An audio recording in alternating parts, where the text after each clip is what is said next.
Before we start, I'd like to introduce myself. I'm Jessica Cole. I'm the Director for Worklife out of UW Human Resources. And it's my pleasure to be here today with Sebastian Kai, who also works in employee experience. Thanks for waving, Sebastian. Sebastian's going to be monitoring the chat today. So if you have anything that comes up, anything at all that you'd like to talk about this topic, about work life, the EAP, or the other resources that are coming up today, please put them in the chat, and then we will either address them during the event or we'll have them for a Q&A at the end. But for now, please keep yourself on mute. We are recording the session today so that we can post it online and share it with you later. And then, like I said, we will have a Q&A session at the end. It's the final 30 minutes. I know that an hour and a half is a strange amount of time for an event. We usually use an hour, but we wanted to build in extra time for you to really dive into those questions that you might have about this topic. If it is that you need to head out, like I said, we'll be recording and we'll send that recording out so you can get that final 30 minutes into. Before we start, we do want to acknowledge that we live and work on the traditional territories of the Duwamish and Coast Salish peoples, and that we do occupy their land. While we recognize that this acknowledgement does not replace the authentic relationships with Indigenous communities, we hope that it honors with gratitude the land and the original inhabitants. Here's our agenda today, so you can see how we're going to kind of navigate through this. I'm really excited about the format. The panelists came up with it. We'll start by some introductions. We'll talk about what the sandwich generation looks like and some stats around the sandwich generation. And then we're going to go over some case studies, 4 of them, but different family systems and different scenarios that might be what you're experiencing or might be what happens in your future. For each case study, we will go over resources that help, what to know ahead of time and how to prepare. And then we'll go into some talks about coping strategies to make those moments more manageable. We'll take a 5-minute bio break before we go into the final 30 minutes for the Q&A. Here's a list of our panelists today. We originally had Kathleen Healy in, but Kathleen's in Chicago and they're having some pretty nasty weather over there. And so she switched out for Cindy Lex today. Cindy, thank you for being here last minute. And we wish Kathleen well as she copes with that severe weather system. So I'm going to hand it over to Cindy to introduce herself while we're on this slide. Hi, everyone. My name is Cindy Lux. I'm located in Southern California, so not getting any of the weather issues that some other people are facing. But I manage your benefits that are under the Bright Horizons umbrella. So while Kathleen manages the center, I manage the backup care and the additional family resources that are involved with that hopefully I can introduce some of you to as we walk through this to show how they can help with some of the things that you're facing. Thanks, Cindy. And then Jenn, could you please introduce yourself? Sure, I'm Jenn Nguyen. I am she, her pronouns. I am the director of the Washington State Employee Assistance Program. And if you're familiar with it, then ignore what I'm about to say, but we provide confidential resources and opportunities to access mental and behavioral supports for staff.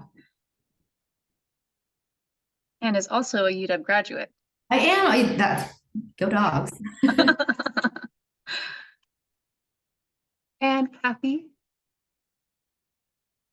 Yeah, hi, I'm Cathy Randolph. I'm the Associate Director of the Retiree Relations Office at the University of Washington and also the UW Retirement Association.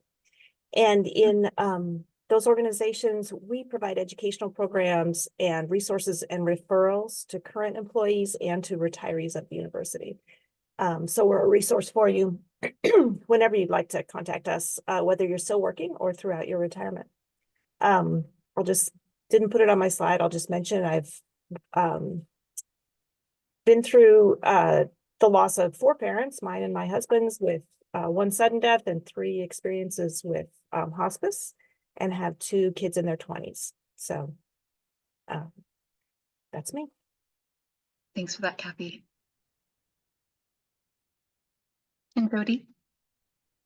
Hi, Jess. My name is Jody Waldron, and I am a palliative care and internal medicine doctor based mostly at Harborview. I did my residency here at UW. I also am proud to support the interpreter services and community house calls programs at Harborview. Was excited to join the panel to learn from everybody, particularly because I have a 4-year-old son who's raising hell and a 22-month-old daughter. And so work-life balance is acutely important to me. And I have an elderly mother across the country who is tough as nails and dealing with Parkinson's, and sometimes is easy to help and sometimes really wants to be independent. So anyway, all this is near and dear to my heart. Thanks, Jody. And I do want to share that I'm a single mom of 3 kiddos who are under 18. And then I'm watching my parents age and kind of anticipating that I'll need to step in for caretaking duties in the near future. And sometimes now I'm thinking about all of the legal resources and care duties that are coming my way. So I'm learning here too, and I'm so excited to go over the content. And what we hope to cover today, and for me and for everybody else here, is knowing that we're not alone, that a lot of us are part of the sandwich generation, and that there's some helpful resources for us. We'll talk about how the sandwich generation is unique and where to start if suddenly you are taking on new caretaking responsibilities, because sometimes these things happen when we least expect them. And then how to create a self-care plan that'll help you stay resilient through all those moments of higher caretaking duties, and what we can do to prepare in advance. So who is the sandwich generation? The definition of sandwich generation is caregivers who are providing care to the generation above and below them simultaneously.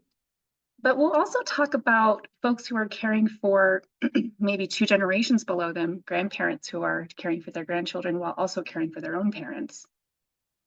When we look at the research from the Pew Institute, of all of the adult child caregivers, so that's like if I was to care for my parents, 24.3% of them also care for minor children. And this represents about 2.5 million individuals. So you really are not alone. What's interesting about the sandwich generation is that they are more likely to be, to have higher labor force participation. And both sandwich generation caregivers and their care recipients are more likely to be Medicaid enrollees. And they do report having substantial financial and emotional difficulties and role overload. And so having those resources in mind so that you're ready to help create a system of support is going to be important. So we're going to move into our case studies now. Case 1 is an ICU nurse at UWMC who has 2 kids, 8 and 12, who are busy with athletics. They've got full-time work, and they also have an aging father with early dementia. They're considering transitioning their father to an assisted living facility. And this nurse is finding her mind racing at night, thinking about weeks ahead, which all of this stress is straining her marriage. So I'm going to open this up to the panelists and let you discuss how your programs, your experience lend to this case.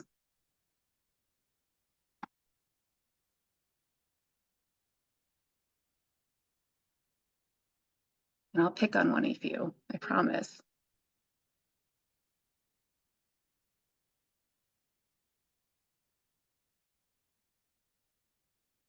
All right, Jody, you're the one. I'm gonna pick on you. I appreciate that, Jess. I think one thing that I just wanted to highlight and acknowledge is that there is gender imbalance kind of in the ways that people are saddled with the burdens of being a part of the sandwich generation. So the burdens disproportionately fall towards women and towards mothers in partnerships. And so I say that for everybody to kind of look for balance around them and kind of ask for balance around them and kind of advocate for balance around them. But it is part of the phenomenon. And, you know, I see this in my palliative care practice all the time as people are looking for, you know, these transition points are really challenging. So early dementia, maybe kind of gimping along at home, but and wanting to be at home and kind of anticipating these changes. This first big change is a really hard one. And I think that until settling happens again, all the roles that everybody has in this kind of story, whether that's, you know, the, you know, daughter and a mother, or the, you know, a husband, or the children, or the patient, everybody's roles are in flux kind of in these transition points. And it's really important to kind of be talking and reaching out to people around you and for resources to get kind of insight on other people's experiences here. So I think that particularly with dementia, super common problem, and we're all expected to kind of deal with it at some point in our lives. There are lots of resources specifically related to Alzheimer's that can help people with caregiving, help people making these transitions. And so it is a really important time to reach out and start getting other people's perspectives as early as possible. When you talk about getting other people's perspectives, what do you mean, Jody? You know, I think in terms of, you know, when people are getting the new diagnosis of say a dementia or Alzheimer's, I think, you know, certainly primary care, geriatrics medicine, folks are, and the social workers kind of connected in those clinics are really great resources initially. And they can kind of help start talking about like what a transition to either assisted living, i.e. a place where you'd have an apartment and people to kind of check in on you periodically, but kind of independent, versus kind of other higher levels of care. I also will mention that as people transition to like an assisted living, and specifically there are groups and agencies that are paid essentially a finder's fee to help people connect with an appropriate assisted living facility. So they'll help people, you know, vet out various facilities in the interest of they get a kickback. You know, I also want to acknowledge that assisted living in particular is a really expensive scenario and requires a pretty hefty down payment, typically on the order of, you know, $100,000 to $200,000 kind of upfront, and that often goes towards the care down the road, but it is a hefty thing to kind of bring to the table. So, you know, those kind of finders organizations, the primary care and the associated social workers are really great places to start. And I'm sure my colleagues have other things to add too. Yeah, if I can jump into that, I do think there are two issues that are going on here, and one is that transition to assisted living, and then as Jody was talking about, the caregiving support. And there are resources for that through the U that I'm sure others will talk about, but I did want to mention information on housing choices. The UWRA has a series we call Aging Well. I'll be talking about those resources for the most part. There's a page of videos of past presentations that we've had on working through that decision process about assisted living or the type of housing situation that will work. There's a separate presentation on the finances of assisted living. And there are residences that are month to month. There are others that are buy-ins that Jody was talking about. They're both very expensive, and I think $200,000 is a very optimistic estimate for Seattle, unfortunately.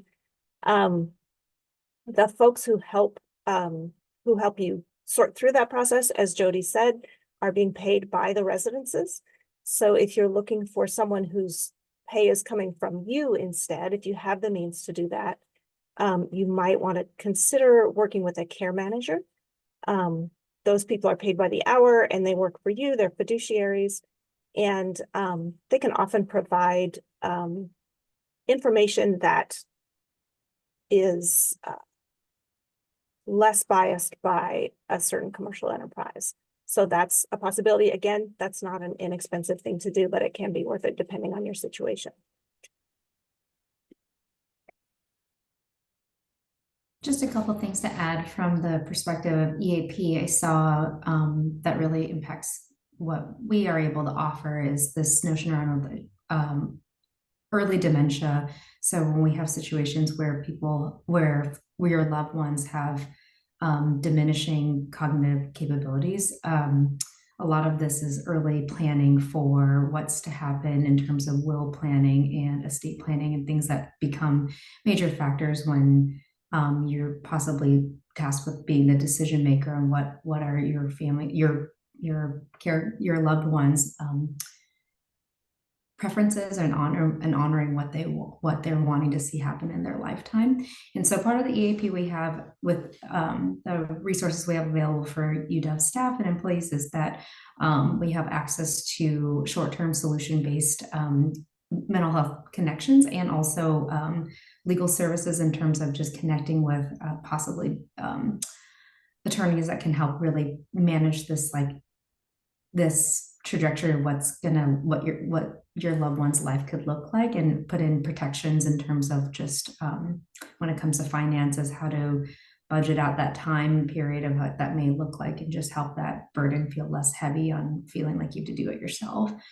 And the other piece about this is I saw, there's a lot of intertwining factors. The strained marriage is something that we definitely see can be taxing on people and relationships. And so part of what we can offer is just, again, short-term solution focused psychotherapy that can also be led into long-term care, depending on a provider that we can help you find for couples and for individuals to find long-term mental health supports as well.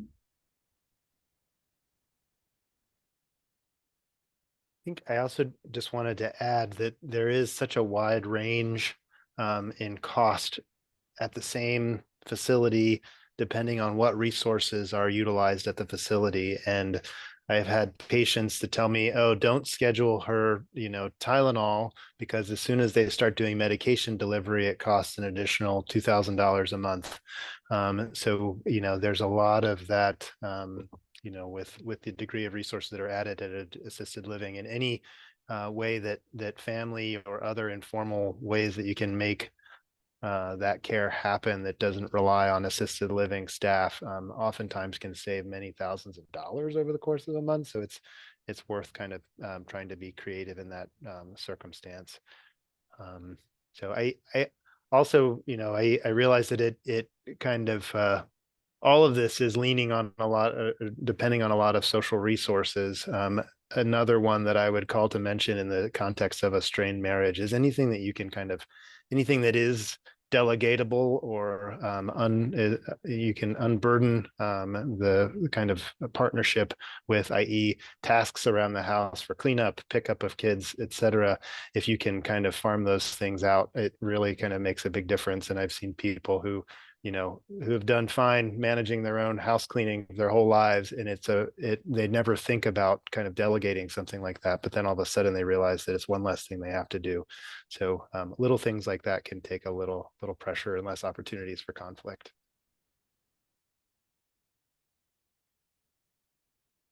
Very good points, Jody. And I do want to call on, maybe Cindy was already ahead of me. Yeah, I was going to jump in. So just some things that are offered by Bright Horizons. I would say for the aging parent or loved one, if you're at more of the beginning stages, like Jessica, it sounded like you're kind of at the beginning stages where there's nothing really happening, but kind of what may lie ahead.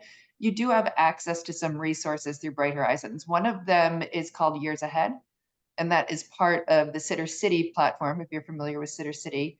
And Years Ahead will help you do like a needs assessment, and has an online tool that gives you a needs assessment to determine what your family needs are. It has some search tools for nationwide networks that include the in-home agencies, independent living facilities, assisted living, and then a lot of different resources. So for those beginning stages, it might just be a good way for you just to get some knowledge of what's around. And along with that, the Sitter City piece also has a database of caregivers and other family supports like housekeeping that you're able to go in there and self-select and look for someone that's maybe going to be a companion to your adult elder. So it's really can be pretty helpful. Just navigate to the landing page that UW has posted. And if you go to Sitter City through that landing page, you won't have to pay that initiation fee because it's covered by UW. Cindy, I have a question, and this is for my own personal situation. If you are wanting to be planful and understand what your future looks like in caregiving for your aging parents, can you use years ahead to plan out 10 years in advance, or is it really as you're going into a caregiving situation? I think that it just depends on the needs assessment, and part of the needs assessment is saying like what kind of timeline that you're looking at. But anyone that has been through this, it sounds like a lot have, it can change on a dime.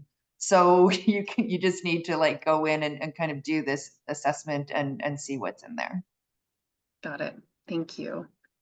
And then Jen, I'm assuming that folks could use the legal service through the EAP to kind of break down what kind of legal documents that they could do in advance of situations just to be prepared. And doing a consultation with them, they can get a list of things to do. Okay. I'm taking notes for myself. Are we good to move on to case 2, folks? Do we still have points in case 1 that we wanted to cover? All right. Case 2, the unexpectedly sandwiched. This one is more urgent. This case is a UW faculty member whose partner works full-time. They've got 2 kids aged 18 months and 3 years in a childcare center. They have an out-of-state parent who has a sudden disability. They had a stroke, and now they're 90 days into rehab, and it's time to look at self-pay or Medicaid. And there's some sibling conflict going on about what's the best care to go into.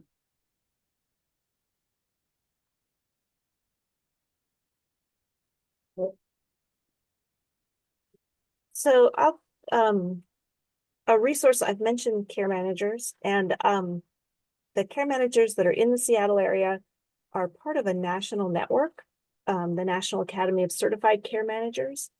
And if you wanted to work with someone in the area where your parent's living, a care manager here could connect you with someone also in that network. The folks within that network are certified and can be very helpful in understanding the local scene for the kinds of care that's available, the costs, the caregivers, all those kinds of things.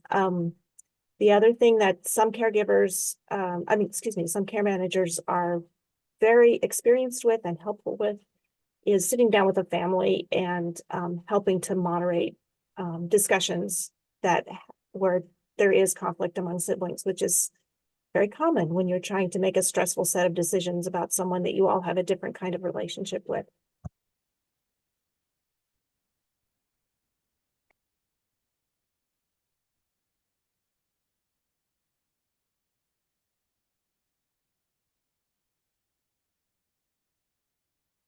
Thank you, Cathy.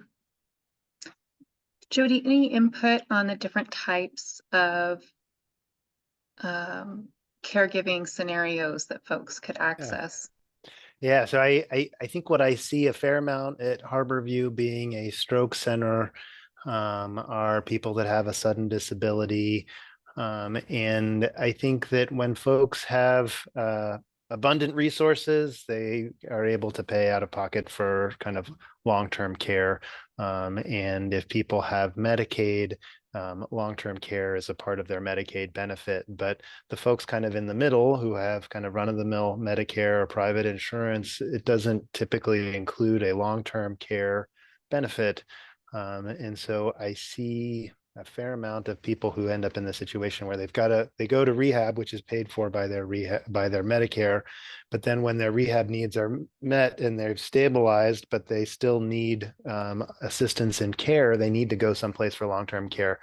and that's not covered by insurance unless you're fortunate to have gotten long-term care insurance. So typically people will have to spend down and pay and then qualify for Medicaid. So spending their retirement, spending their liquid assets, doesn't include their house.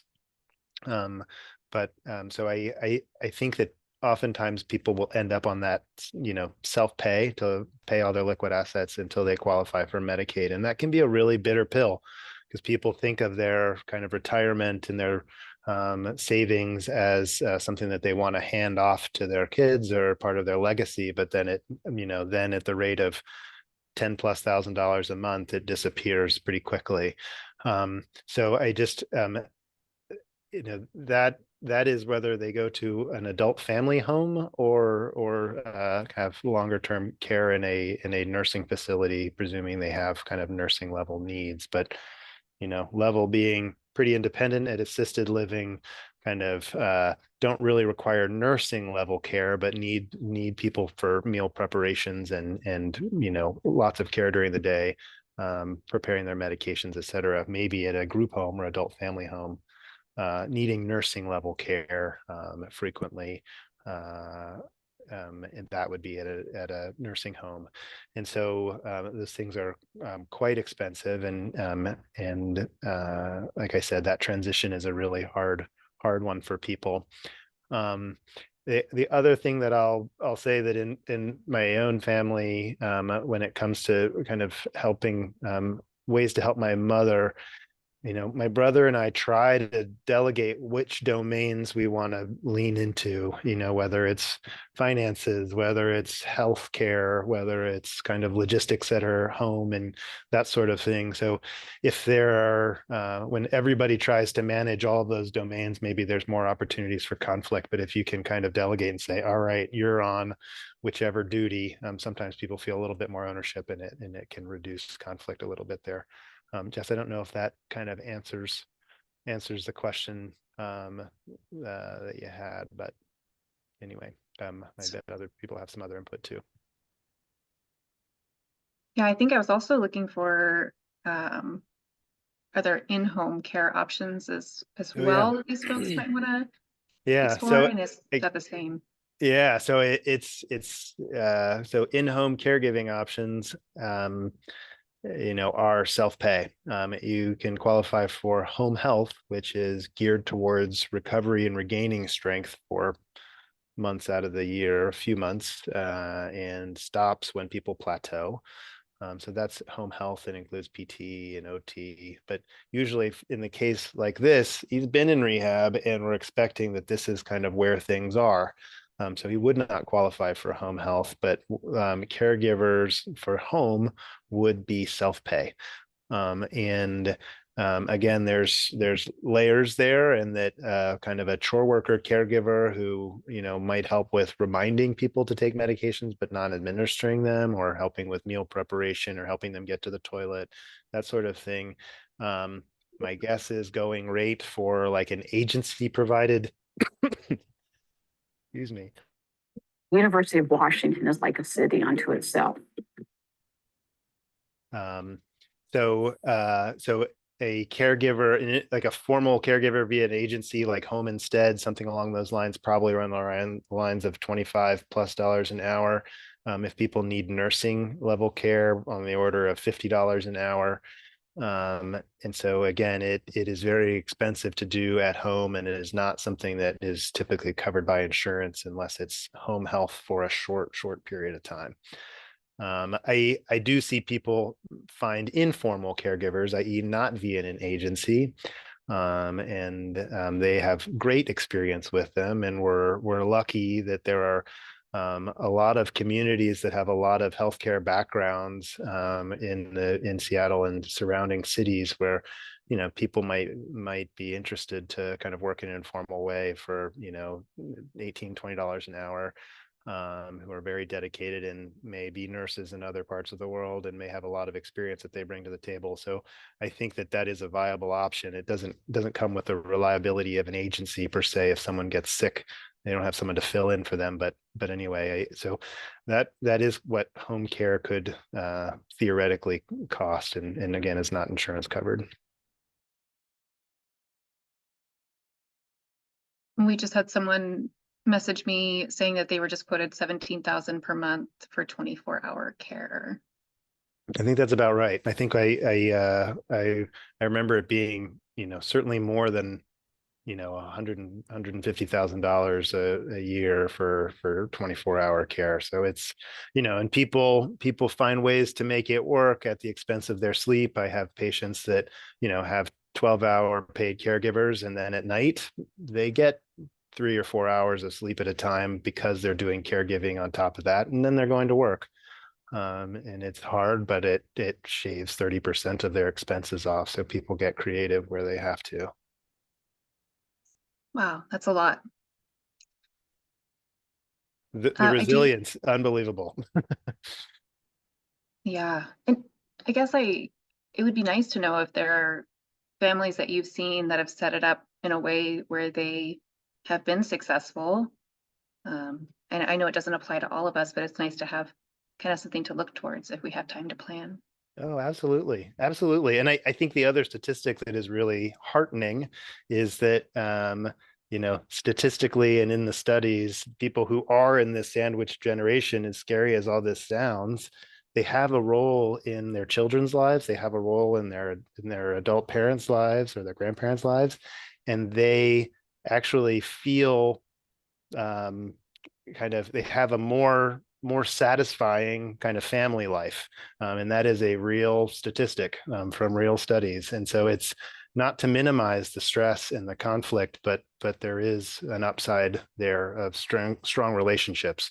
And I do see it in the palliative care world, where people are taking care of people not only who are kind of chronically ill, but people who are also dying, and playing that part in their lives does fill their sails and make it possible, even though it's quite hard. So I do think people thrive in these circumstances as well. Thank you for that, Jody. Cindy, in this scenario, when we have the Sittercity benefit, can we look at caregivers that do both elder care and care for Sure. children?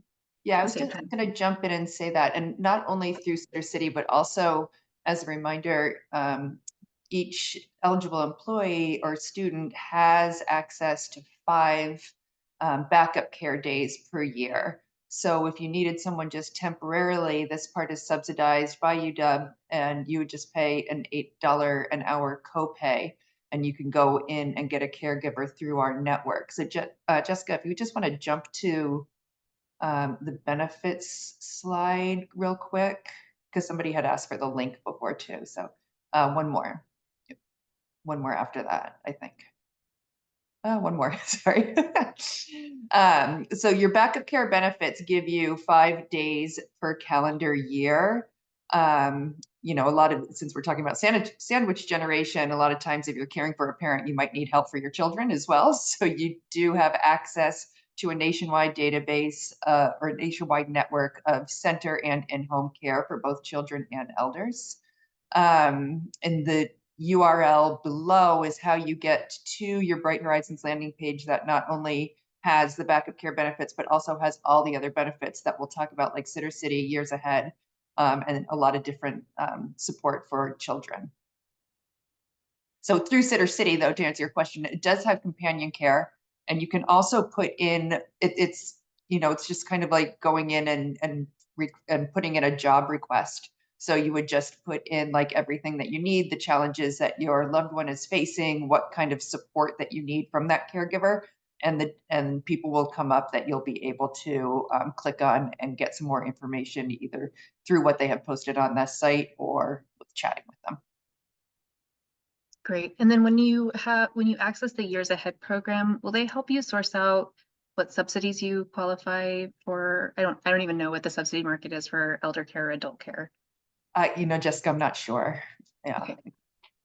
And this backup care benefit, just to reiterate, is available for your kiddos who need care, but also for adults who need care. And then if you are maybe recovering from a surgery or you need someone to help you out, they can come out and help you out as well. You get 5 uses per calendar year. So we Yes, the big suggestion is going in to register ahead of time and putting it and filling out your care profile and putting in the care recipients that you think might need care, because then when the time comes, you can just go in and it's easier to book either through our website or through the app on your phone, and all that information is right there on that URL. Yeah, and I know from my perspective, I've used this benefit for my kids for years, and it requires you to put vaccinations and sort of those sorts of things in there. So it can take a little bit of time to get those profiles set up. So I always advise people to go in when you don't need it, so that when you do need it, it can be a click away. And sometimes you can get same day caregivers or next day caregivers. Most of the time, I don't know what the stats are, Cindy, but I know that I have personally gone in the morning of whenever, school's canceled, but I need to be in the office, and I gotten a caregiver same day. So. Yeah, you're in an area with a lot of good network up there in Seattle. So we usually have success with it. We try our best. Cindy, we did have a question about if there are any restrictions about who can receive the care, for example, in-laws, or maybe No restrictions at all. No, that's just someone that you would have responsibility for, but you can't do it because you have to work. So you need that support. And it's a nationwide program. So if you have a parent that lives in Maryland or on the East Coast or anywhere in the US, you can use the benefit in those areas. Or if you're traveling for a conference and you need childcare while you're at conference, you can also use it for that. So, yeah, and Holly, I just saw your question, and that's typically how the program is used when there's a caregiver that's on break, or for the younger kids if school is on break. That's typically when the program's used. But there's a lot of different ways that you can, or a lot of different needs that come up that this program can help. Great, thank you, Cindy. Yep. And this, it's a little bit of a tangent, if that's okay, but because it's more about a relative who lives closer. But if the person is still almost able to live independently, but maybe needs a little bit of help with things like rides to the doctor, mowing the lawn, carrying heavy groceries, things like that.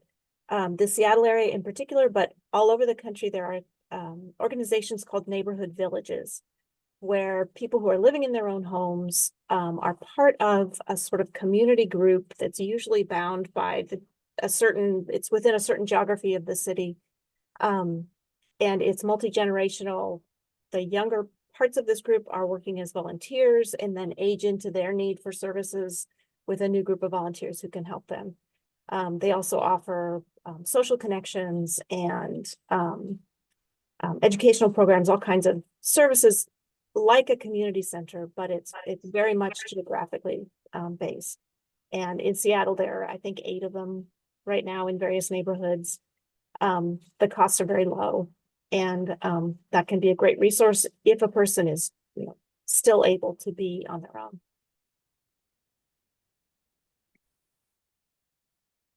Thank you for that, Kathy. I don't know if we already covered this enough, but this 90 days of rehab, it's time for self-pay or for Medicaid. I know in preparing for the panel, Jody, you had mentioned that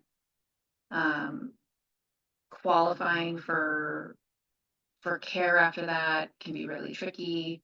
And I wanted to bring in this concept I know has been coming up across my desk quite a bit about Alzheimer's and dementia care not being covered. And I just wanted to see if you had any thoughts on that. So I think that my general sense, and I would say anybody should chime in and kind of qualify what I say, but my sense is that so caregiver hours are based on kind of functional ability and needs. So how people get to the toilet, how do they eat, how do they shower, how do they bathe, how do they get dressed, how do they transfer from bed to their chair, and all of that assessment and that kind of puts them in categories for kind of how much care they need.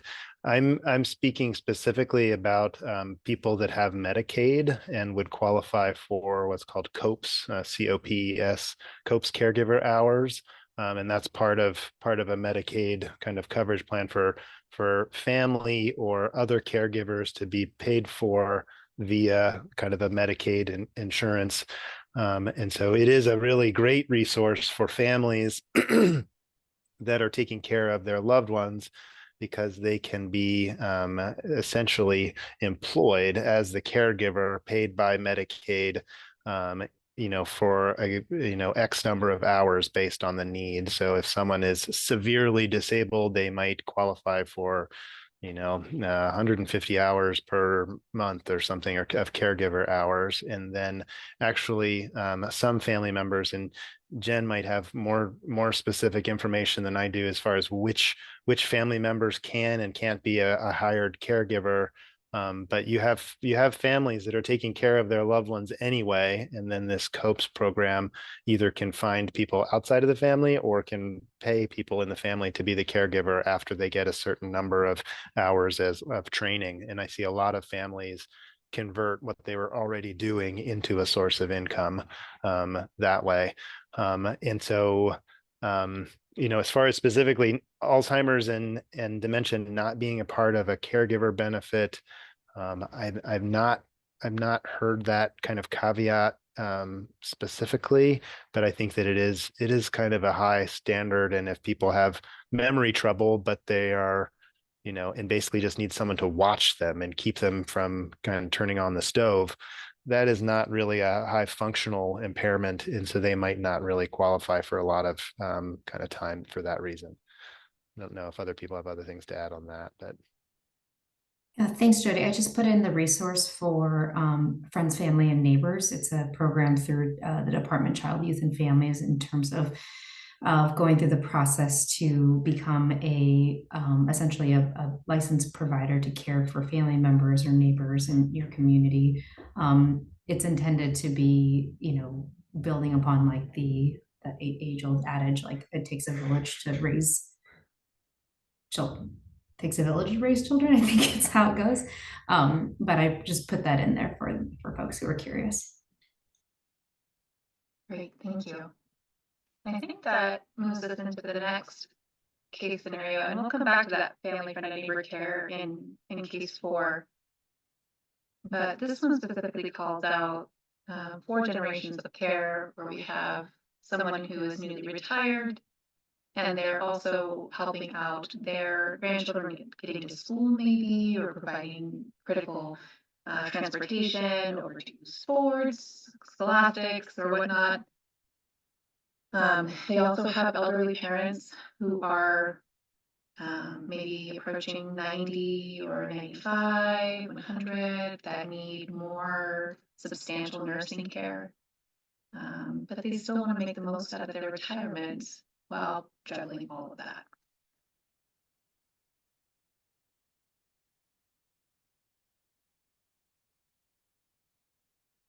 Yeah, this one looks to me like a double-decker sandwich. There are both the parent of the grandchildren and the grandparent are managing multiple generations.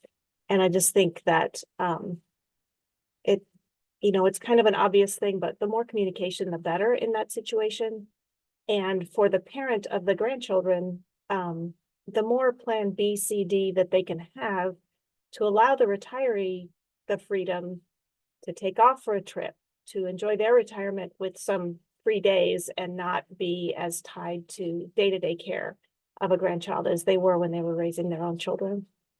I think that's really, it takes conversations and it takes planning to make sure that everybody stays happy in that situation.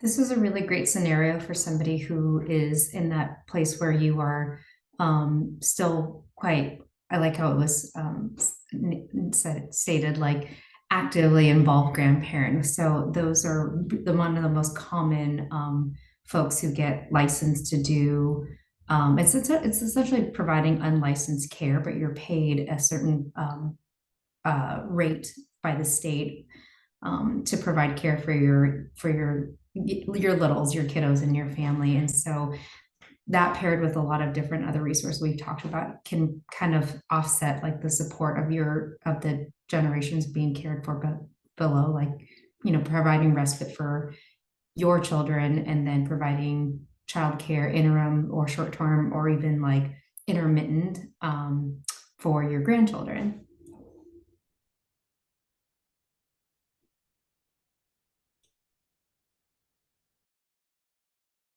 One of my first thoughts on this is there a way, because I know that retirees also lose access to some of the benefits at UW, like the backup care with Bright Horizons, the EAP drops off too. Is there a way that people can prepare before retirement to make sure that they're set up and have those things in line before they retire?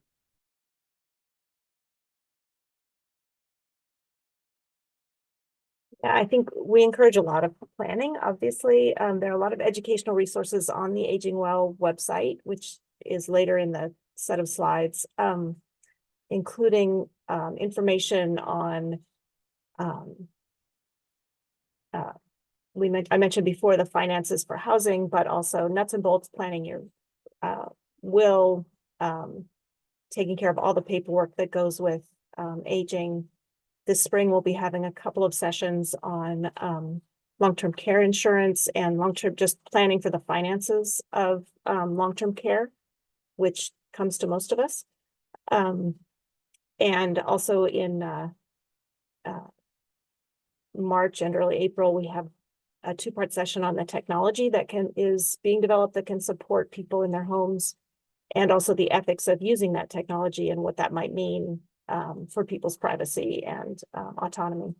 So all of those things are through UWRA's Aging Well series, and those are open to everyone on campus and all three campuses. And you're welcome to share them with non-UW employees as well. There's no paywall for the videos, and we have never run out of space in the Zoom session. So you can keep your eye on those and register for whichever ones are useful for you. But also you can go back to that library of videos. There's just a lot of information there.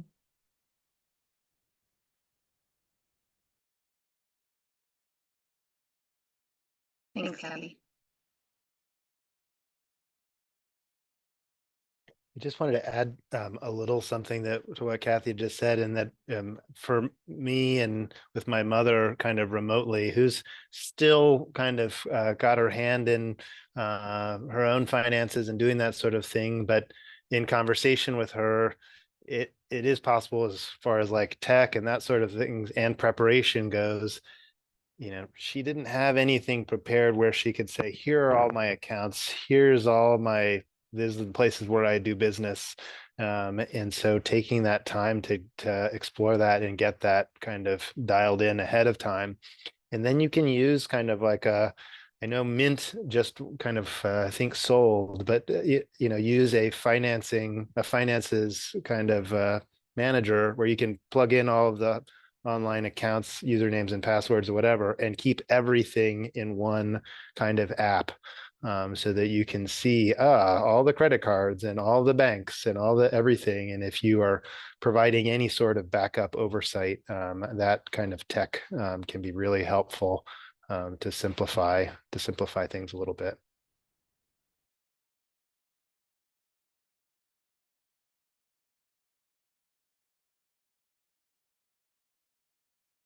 Thanks, Jody. I'm going to move us on to the next case because we are really working through this time quickly. So our case 4 certainly resonates with me. A single parent with 2 kids under 6. This is an immigrant family in a multi-generational household. They're utilizing state, government, and community programs and resources. English may be a second language for this family. And they're utilizing family, friend, and neighbor childcare for their current childcare arrangements. And this family is now approaching the need for adult care as well. Jenn, I'm going to pick on you on this one to begin with. It's funny, it's almost like this scenario was written after my life. And so pretty much this entire scenario relates to my life, with just the only slight difference is my child is 6 and 10.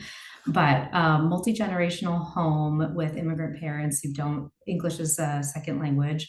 And so a lot of what we've done in my family is just really look at what's available to us, what are our assets, and then what are our needs, and how to lean on each other, and really big on community. So with my folks, both on my on both sides, paternal and maternal grandparents, utilizing their SSI benefits, looking at their what's in their benefits packages with through government assisted healthcare, understanding our community resources. My folks go to the community center every Friday to interact with other elders of their, and that's how they build community and how they have their social activities. Outside of the casino, that's their other one. They're on a very strict allowance on how much they can spend. And what I find to be really helpful for myself is that I actually have two jobs. And so I have a regular fixed 9 to 5, and then I have a clinical private practice. And I find that one of my major assets and resources in this multi-generational dichotomy in our home is that the elders are not unable bodied. Maybe their cognitive capacity is a little bit lower, or their physical capabilities are a little bit slower as well. But given there's periods of time that actually really work, downtime after dinner or before dinner or prep time, and so I can take private practice clients. But this notion of like really looking at what is available to you, and also naming that this is what Jody was talking about. People do thrive in these environments when I find elders have a sense of purpose and a sense of duty around caregiving, and their sense of self-worth is still utilized. That's where they really thrive. Independence, as much as I argue with my father about you probably shouldn't drive anymore, but letting him come with me on different errands and chores, so it doesn't feel like the burden falls completely on me to do all the different and I utilize siblings, and for our communities there's no word for cousins. It's just everybody is a sibling, and so utilizing other cousins and as backup for things like translation services, having a cousin go to the doctor with my mother and translating, like brush and floss and do these things. So looking at really what's available to you, and friends, family, and neighbor care is something that is extremely helpful, because both sides of my paternal and maternal grandparents of my children have not worked in a very long time, but they have, at least I will say the women have not worked for what you would consider like normal, like regular employment, but they have been providing childcare. And now that there's ways like you could pass a background check and then essentially do a couple different online courses that you can receive a stipend, for the childcare responsibilities that you have been providing and doing since you immigrated to this country. So just a couple of things that have been helpful in our family. Great resources. Thank you so much, Jen. Anything that other panelists would like to provide before we take a quick break and then go into Q&A? I love, we're lucky that so many communities have these community centers. And there's so much good kind of hub of social activity, access for medical screening, et cetera, but just good support and meals and that sort of thing. It's such a great thing. I think it resembles also the like senior kind of daycare centers where people can get adult daycare and kind of get dropped off, have some socialization, have a meal in the course of the middle of the day, have eyes on them, see how they're doing. Kind of like Full Life or other programs like that can provide similar kind of social structure and nutritional support and that sort of thing as well. So I just wanted to highlight that. But I also wanted to highlight that Jen's family is lucky to have her. Agreed, Jody. Very much so. All right, folks. I see lots of comments in the chat and some in the Q&A. Sebastian, you're up next, but before we go on to questions, I'd like to give some minutes for folks to use the restroom, get a drink of water, and then we'll come back at 1 o'clock. If you do need to leave us, that's totally fine. We understand, and we will send out the recording in a couple of weeks. So I'll see y'all back in just a couple minutes. Okie dokie, welcome back everybody. I'll hang on for a couple minutes just to give everybody enough time.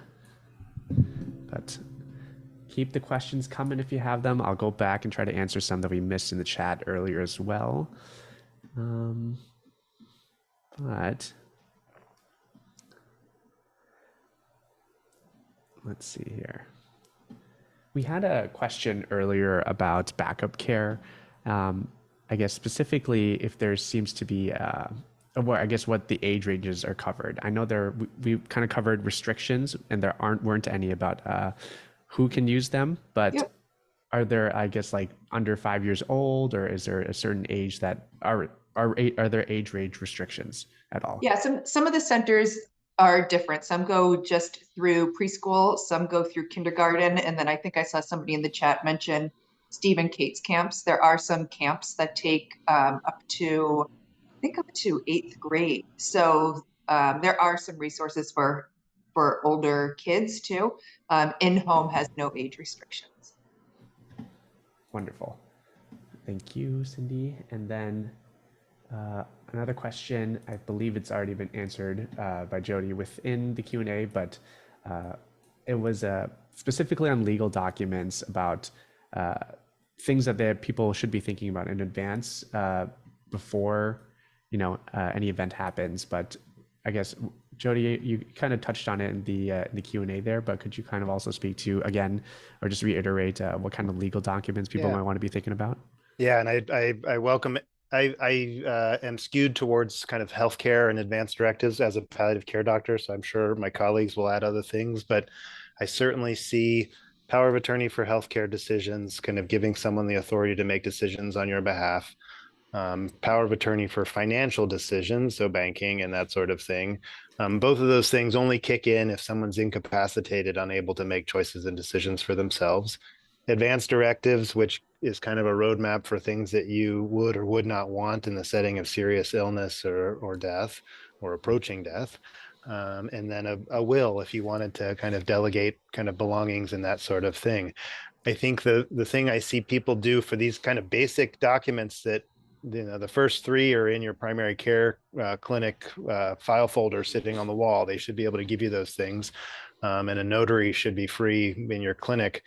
I don't want anybody to spend thousands of dollars at a lawyer unless it's particularly complicated. The estate is going to be complicated, whatever. Wills are kind of outside of my wheelhouse, but for those first 3 documents, they're pretty straightforward and do not require, you to pay $1,000 to have a lawyer prepare a boilerplate advanced directives, because it's not necessary.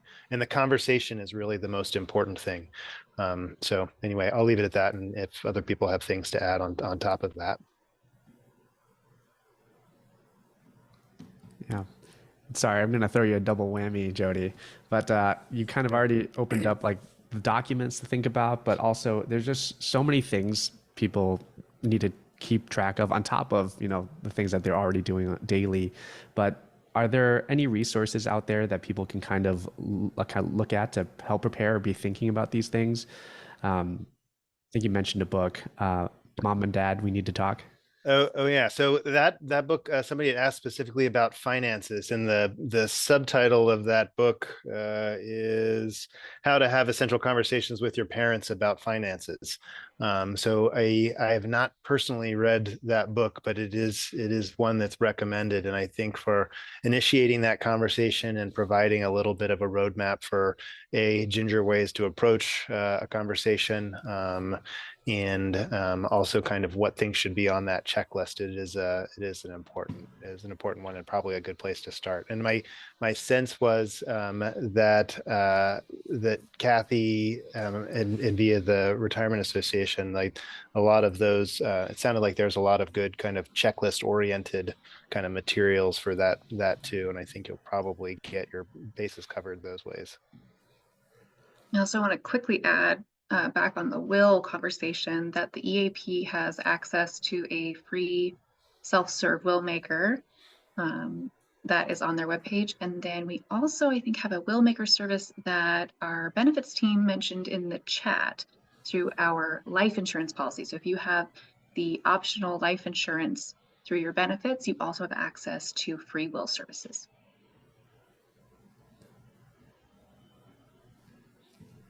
Thank you.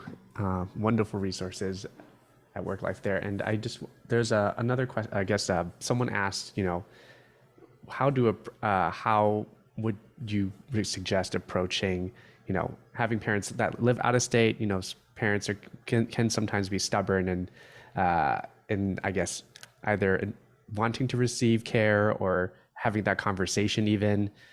If any of the panelists have any suggestions for how to kind of, I guess, start that. I guess that book is a good way to start. I would say with a great deal of humility, I think that one is it's a phenomenon that serves in many domains, but the idea, if you approach something kind of in a polarized way, I want this, they want that, then it's a lot harder to find a creative solution. But approaching things such as like, I'm worried about this. This is, what can we do to preserve your independence?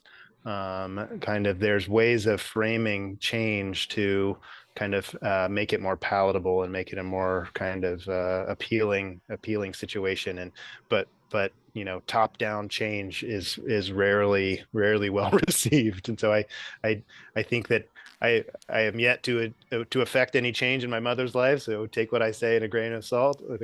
But I think that nobody, these changes for our loved ones are a really hard loss of independence, loss of autonomy.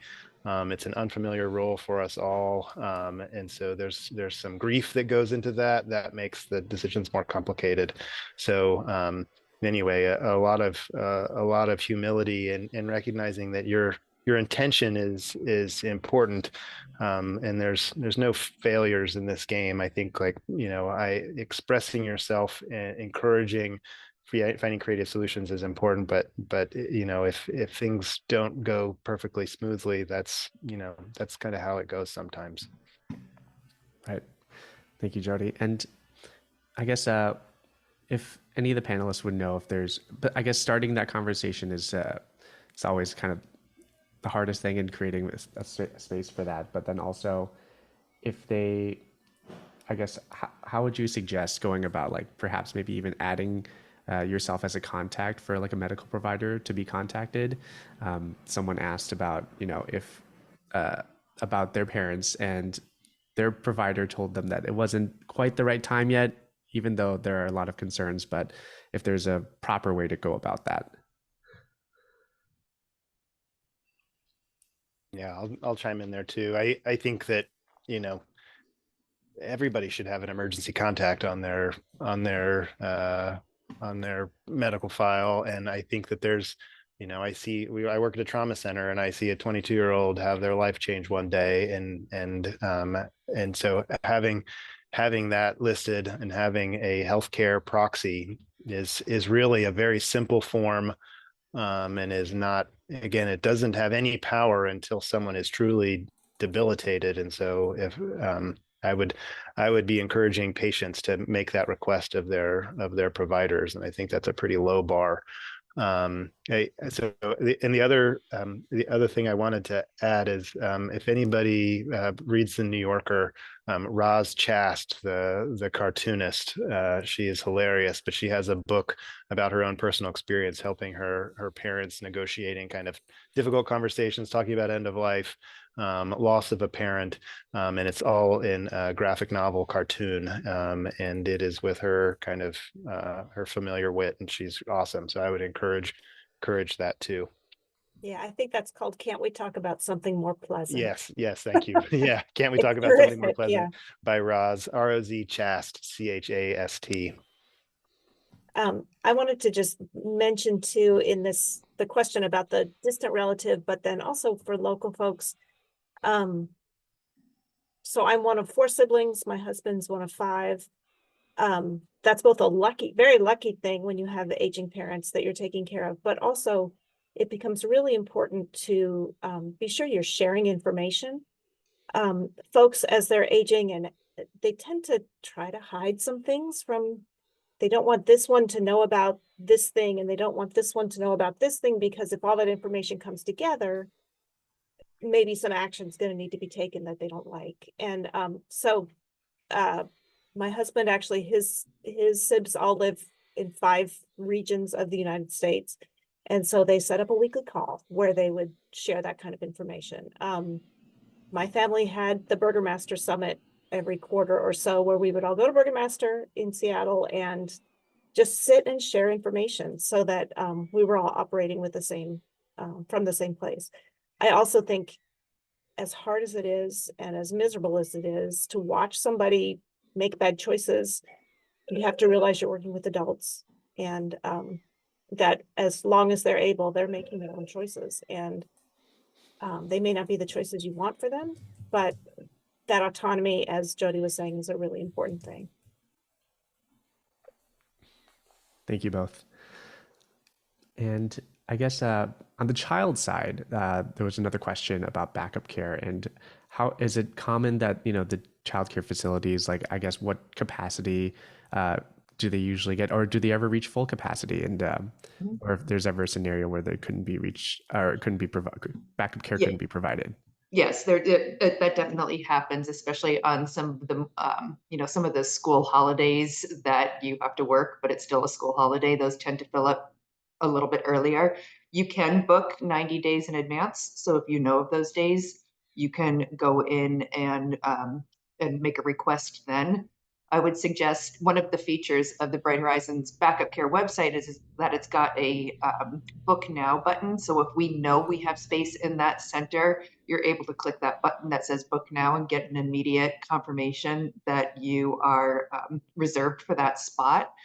If you don't see that, that means that we have to search for care. So you might not get your first center of choice, but if you can put in a second and third choice, it makes it easier for us to look for care and fill the request.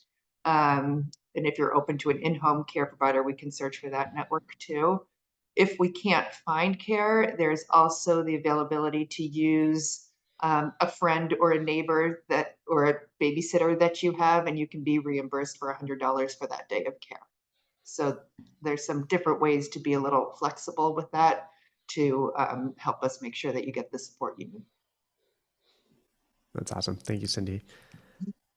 And I guess another benefit thing, this one's a little more general, but regarding the Family Medical Leave Act benefit for UW employees, someone was curious about how much time they can take off, and perhaps even salary, and how much of the salary is covered too. I'm not sure if we can kind of touch on that one. Yeah, we don't have a leave specialist here in this panel, but this would be a good shout out for a future panel that we're going to have leave folks at in, I guess, next month, right, Sebastian? Correct. In February. Yeah, and that panel is called New and Expected Caregiver panel, and while it may be geared towards folks who are specifically going on leave for bringing home their new baby or adopting, that they will have a pretty heavy amount of leave information in that panel. So it may be worth joining us for that panel as well, for leave information. Yes, and for those that are interested, shameless plug, I will drop the link to that event here in the chat shortly. Thanks, Jessica. And someone, I'm not sure if we can dive into this one as well, but someone did also ask about executing power of attorney documents. Is it, are online POA document generators like lawdepot.com generally legitimate if they're signed by a notary?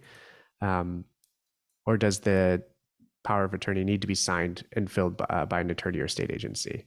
I'm not sure if we can answer that one here, but Yeah. if anyone has any. Absolutely. My understanding is, in our clinic, we have healthcare power of attorney paperwork. And I think with the social workers input, we can do financial power of attorney paperwork. It does either require 2 witnesses or a notary, so it doesn't actually even have to be notarized. However, like I said, the person has to be unable to make their own decisions for that surrogate to kind of kick in, for that kind of alternate to kick in.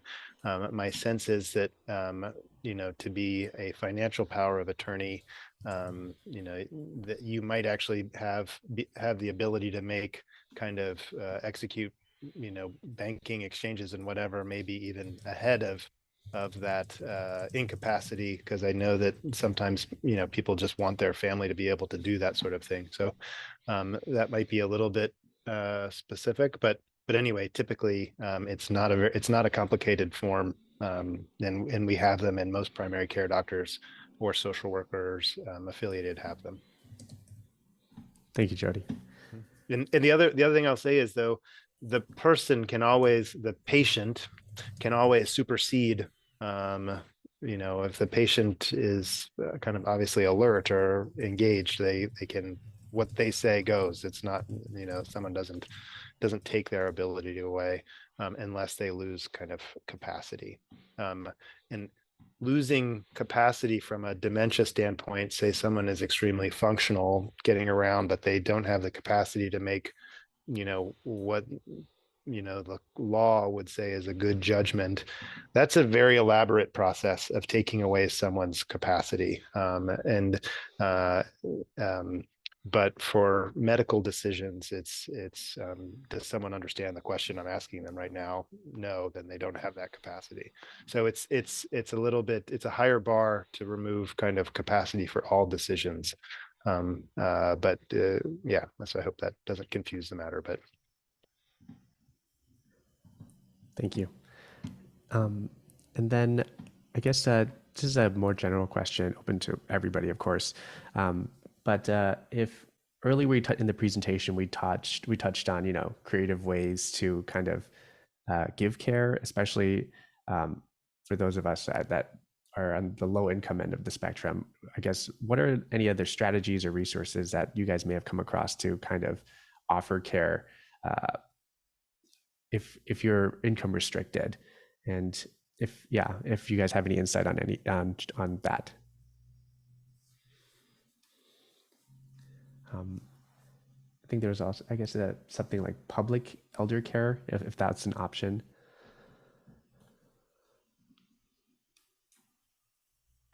There are community centers, senior community centers in many parts of the city. I think a great resource for anyone in King County is Sound Generations, which is at soundgenerations.org. They used to be called Senior Services, and they have just a huge menu of everything from caregiver support groups to Meals on Wheels to there's a transportation program. Most or all of it without charge. So I think it's a real treasure of an agency for folks if they can't use some of the things that are provided through Bright Horizons or the EAP.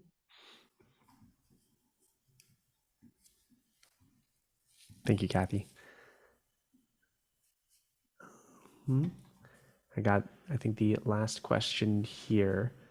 Let me see.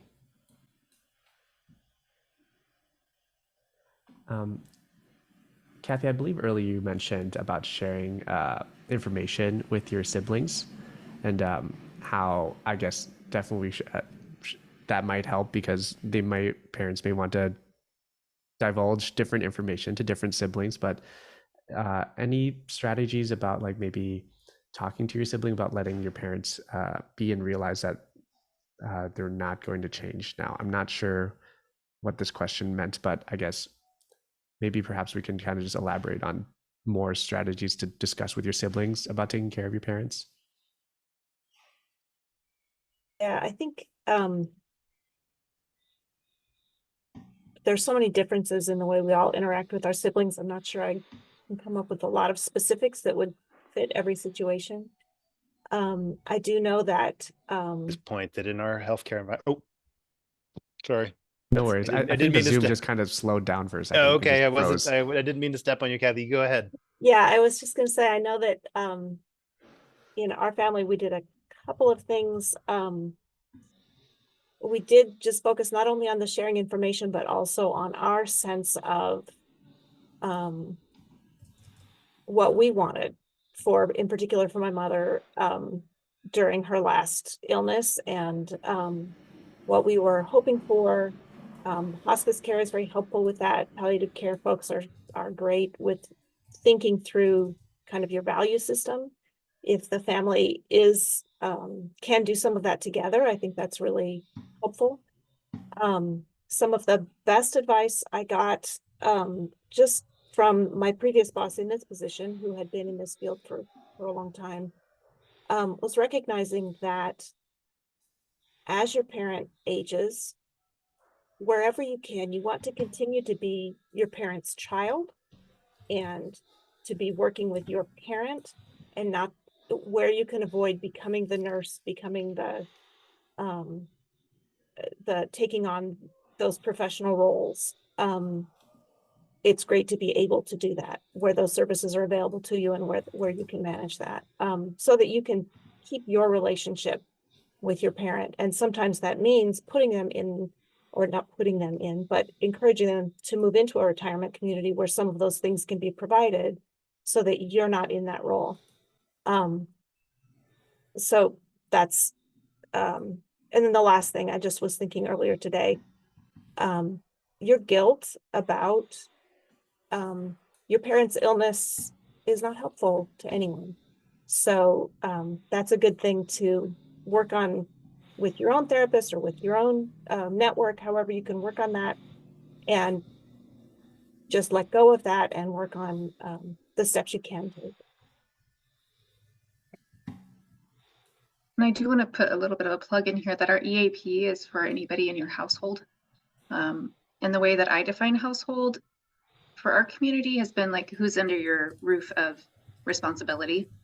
And so like, I would give the resource to my parents if they needed help navigating these conversations, or if my brother and I were struggling having conversations about caregiving responsibilities for our parents, that we could go get relationship counseling together through the EAP and have a counselor facilitate a conversation between the two of us so we can come to a good resolution, or at least greater understanding with each other. I have another question that was sent directly to me. The question is, can any of the panelists speak to resources for emergency or occasional care for kids who may have health or other non-traditional needs?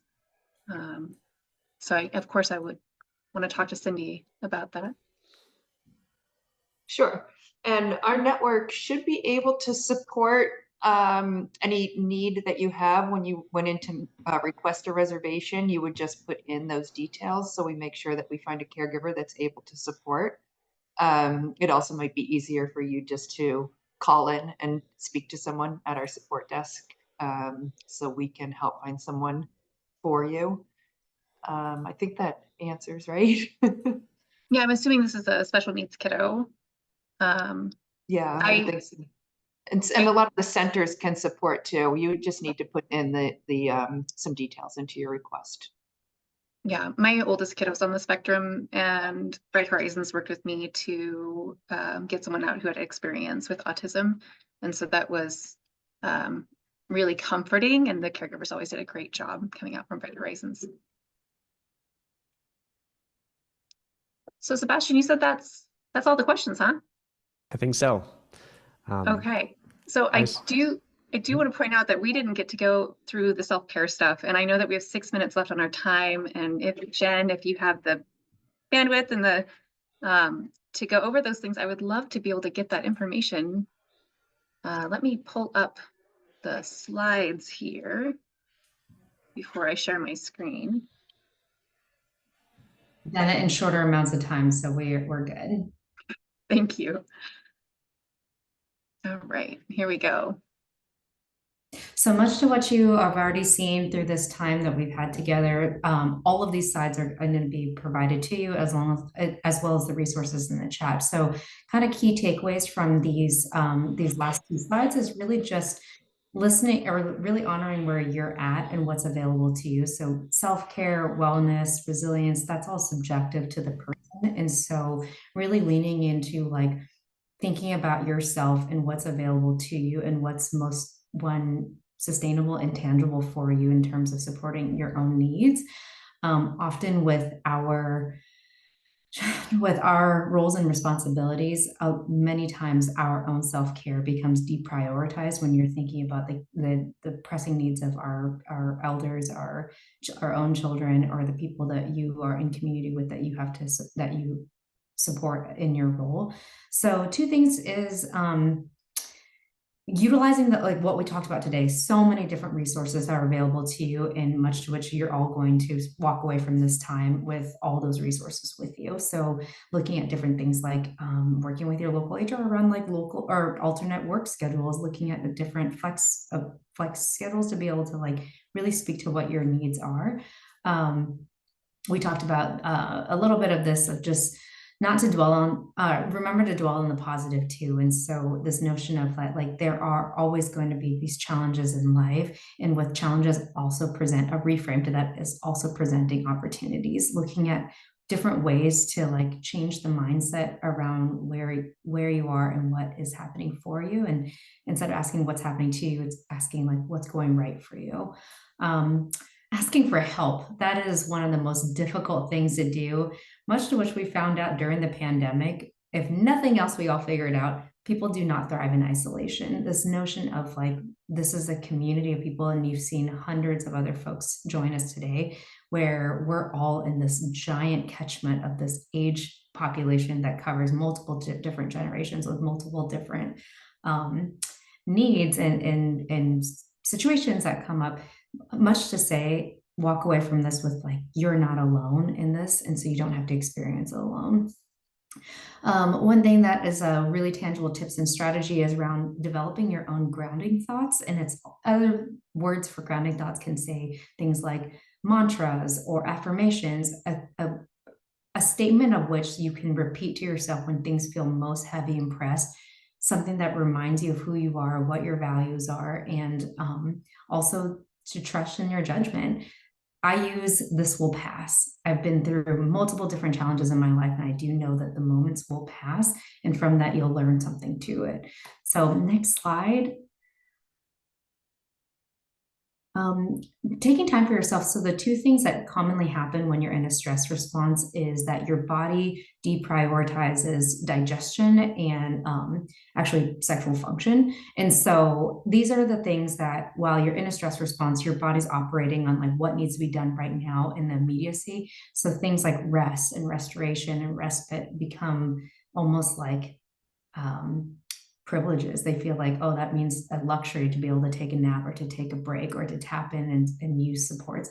This entire time we've spent together, that's been reinforced that that's not the case. There's multiple different resources available to you to really check into where you're at. Doing mindful bodily cues, checking in on where you tend to harbor stress or anxiety, or like where you feel different somatic sensations in your body when it's trying to tell you something. If you're experiencing chronic stomach aches or like migraines, things like fatigue and pain in the lower back, those are generally bodily cues that have a correlation to some sort of like psychosomatic. So it's like it's in your head and it relates to the body too. So constantly checking in, like, where in my body am I harboring ... sensation, and how do you tend to that healing? How do you take a hot shower to be able to like maybe loosen up the muscles in your quads where you tend to hold stress, or your shoulders?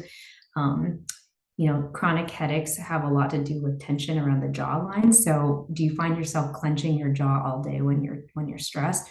Reminding yourself to release the jaw, lower the tongue away from the roof of your mouth. Those are really little tangible tips and strategies to try to utilize to just check in where you're at. And last but not least, build a community. it's my understanding that UW has a peer support system or a network with folks. I may be wrong with that.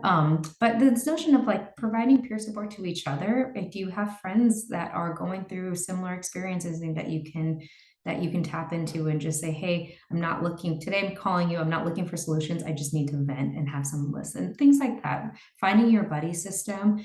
I call them the wellness buddy system, which is like, you know, when people tend to make those resolutions around the New Year's around going to the gym, statistically speaking, you're more likely to follow through with your healthcare goals if you have somebody who's doing it along with you. And so this notion of like, it's not just about exercise, it's about saying like, hey, did you go for a walk today? Because I know you really love to do that. And that's a way that you can get a 5-minute break from all that feels compounding and stressful for you. And just having somebody, just the thought that somebody's going to be checking in to see if you're going to be doing the thing that you know that you should be doing, that you need to do for yourself, you're more likely to do it. So that's your wellness buddy system. Support groups are really great as well. We're in the age of social media where there's hundreds of groups available online, all for free. And Facebook's a really great catchment for that as well. There's tons of Reddit and subreddit groups around this very topic area, just exchanging in supports. And, you know, we're panelists, but we're by no means the subject matter expert for every single scenario that can happen in people's lives. Most of what you saw today is just this exchange of folks who are also going through similar things, share tips and strategies, books, different readings, different ways of talking to family members. So you all are each other's also supports in this. And that's pretty much it. And my last plug for peer support is that, again, one of the greatest resources of EAP is that we provide short-term solution-based supports for mental health and behavioral health. One of the things that our teams are really, really great at doing is helping folks come up with their self-care, developing your own self-care plan based on what's subjective to you, what's available to you, and what's, you know, realistically in your resources. So having you have that, that's a very much like, whether or not you follow through with it, we have no control over, but what we can do is provide you the space to really work through, like, this is what's on top for me. And this is where I think that these things could be helpful for me. And we can help develop that plan for you as well. What a wonderful way to end a very productive panel. Jen, thank you for closing us out so gracefully. Thank you all for joining us. I know we're a bit over time. I think that I learned a lot today, and I'm so grateful for the panelists for all of your expertise and knowledge that you brought to the table. So thanks again. Yes. Thank you to our panelists, and thank you everybody for joining. I will be sending out the recording of this and the email of the slides and the links that were shared today as well. Thank you, everybody. Take care.